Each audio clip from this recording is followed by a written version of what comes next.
Yun na ipapalagay-ilagay. Garnish. Kakabit tayo ng garnish na Hilux. Para ano. Pupunasan muna. Yan. Ng microfiber cloth.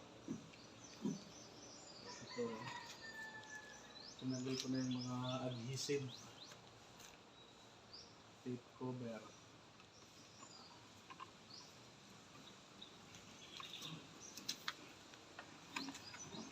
Yun. Sumilapan. Iyan o.